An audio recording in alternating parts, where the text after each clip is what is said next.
récemment signé à Kinshasa. Et c'est au terme du dialogue du 1er septembre au 18 octobre. Pour rappel, le dialogue avait déjà été convoqué vers fin 2015 par les chefs de l'État.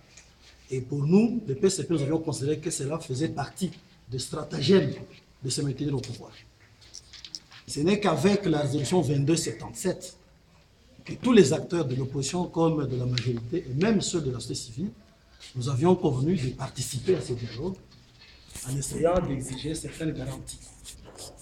Quoique ce dialogue tenu à Kinshasa n'a pas été le plus inclusif possible et que le PCP n'y a pas participé, nous avions espéré que les conclusions de ce dialogue allaient être les plus porteuses et respectueuses de la Constitution et qu'on aurait des solutions idoines pour résoudre les problèmes qui sont le nôtre. Malheureusement, il s'est dégagé que l'accord qui a été signé le 18 octobre n'a pas réussi à résoudre de véritables problèmes. Les problèmes étant la mauvaise foi du président actuel, mais aussi son avenir politique. Il s'est fait aussi que ce dialogue n'a pas utilisé la solution qui était disponible, à savoir la Constitution de la République. On constate tout simplement que, au contraire, la Constitution de la République ainsi que la résolution 2277 ont été intentionnellement violées. On peut même ajouter à cela le fait que l'inconstitutionnalité de cet accord ouvre déjà des brèches pour la modification de la Constitution, voire le changement tout simplement parce que cela est recherché depuis très longtemps. Au lieu que les acteurs qui étaient présents à ce dialogue constatent l'empêchement définitif et constitutionnel du président qui est à la fin de son deuxième mandat, on constate tout simplement que ceux qui étaient à ce dialogue ont ouvert une brèche en donnant une prolongation de mandat au chef de l'État et lui confiant une possibilité d'ajouter plus d'un jour, et donc 16 mois précisément.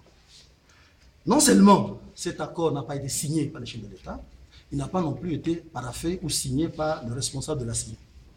Cela montre qu'il pourrait ne pas se sentir obligé parce qu'ils n'ont pas été signataires.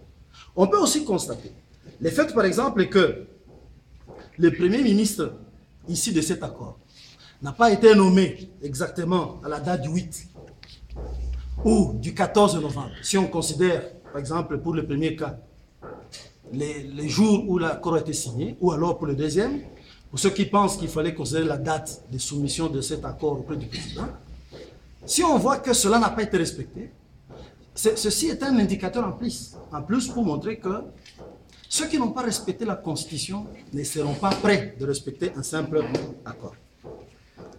Pour le PCP, nous avons constaté qu'alors qu'une transition très courte et sans le président qui est empêché constitutionnellement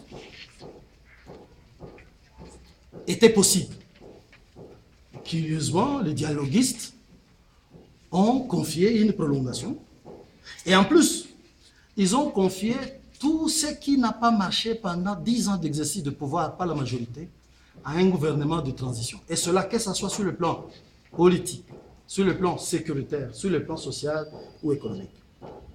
Pourtant, il est connu de tous qu'un gouvernement de transition, comme un régime spécial, n'apporterait rien comme solution au problème de la RDC. On peut constater que, par exemple, avec cela, on a comme l'impression que le dialogue que certains appellent le dialogue de Kanchachi n'a fait qu'améliorer les recommandations des concertations nationales de 2013, au cours desquelles seulement une recommandation sur 702 avait été appliquée, à savoir la mise en œuvre du gouvernement de transition, malgré les débauchages de certains opposants, comme malheureusement c'est encore le cas pour le moment. Donc, la formule actuelle ne va malheureusement viser que le pillage continu des ressources nationales, l'enrichissement sans cause, ainsi que l'appauvrissement de la population. C'est pourquoi le PCP profite de cette occasion pour demander aux opérateurs politiques de l'opposition, ceux-là qui venaient de cautionner le glissement du mandat du président actuel, d'être beaucoup plus consciencieux de la gravité de leurs actes, ainsi que la lourdeur de leurs choix politiques devant l'histoire. Parce que pour le PCP, nous estimons qu'accéder au pouvoir ne peut être moralement utile que si le pouvoir contribue à améliorer les conditions de vie des populations et consolide l'État. Le PCP, avec son idéologie, le congolisme, qui consiste à donner une grande priorité à la RDC ainsi qu'au RD congolais, malgré tout, nous empêche de soutenir ou de s'allier aux leaders politiques qui trahissent leurs valeurs, qui trahissent les valeurs démocratiques, les valeurs de patriotisme, de moralité, de compétence, d'altruisme et surtout de crédibilité. Et malheureusement, c'est le cas pour le moment. Et en plus, pour le PSP, nous pensons qu'on ne peut pas soutenir, qu'on voudrait réussir lorsqu'on soutient mordicus ceux qui ont échoué. Sur le plan théorique, nous pensons que l'on ne peut pas accorder de la prime à ceux qui ont échoué pour conduire la réussite. Sur le plan logique, c'est contradictoire. Et c'est malheureusement le cas pour le moment. C'est au regard de tout cela que nous voulions profiter de votre présence pour informer tant l'opinion nationale que locale que l'alliance qui unissait à l'époque l'UNC et le PCP appartient désormais au passé. Nonobstant, les concepts Kafachi, que nous avons appelés à un certain moment Kabechi, un concept qui nous permet d'allier les acteurs politiques de l'Est, de l'Ouest et ceux du centre pour gagner les élections et donner la chance au pays d'avoir une gouvernance de qualité et le respect des droits de l'homme demeure pour le PCP.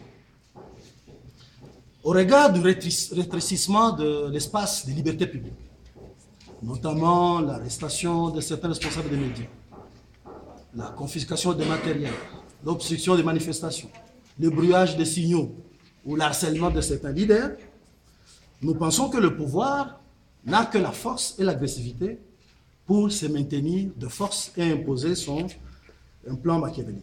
C'est pourquoi nous voulons aussi profiter de cette occasion pour demander au peuple congolais de se mobiliser et exiger que l'alternance ait lieu le 22 décembre 2016 et non pas plus tard. Parce que nous sommes ceux-là qui croyons que seule la lutte libère. Et dans l'histoire des pays civilisés, il n'existe jamais, et alors jamais, de la victoire sans responsabilité et conséquences. Nous sommes heureux de rappeler encore aujourd'hui qu'un peuple qui ne se fâche pas ne peut pas changer son avenir. C'est pourquoi nous allons aussi saisir cette occasion pour doter le PCP comme nous l'avons fait à Goma et comme nous le ferons au Maniema après cette séance, pour essayer de restructurer toutes les équipes des dirigeants, de manière à donner au PCP de nouvelles équipes, de nouveaux cadres pour conduire ce nouveau combat politique. Et c'est avec ce mot que je voudrais vous remercier pour votre attention soutenue et répondre à vos questions auxquelles je serai heureux d'apporter des éclaircissements dans le possible. Merci encore.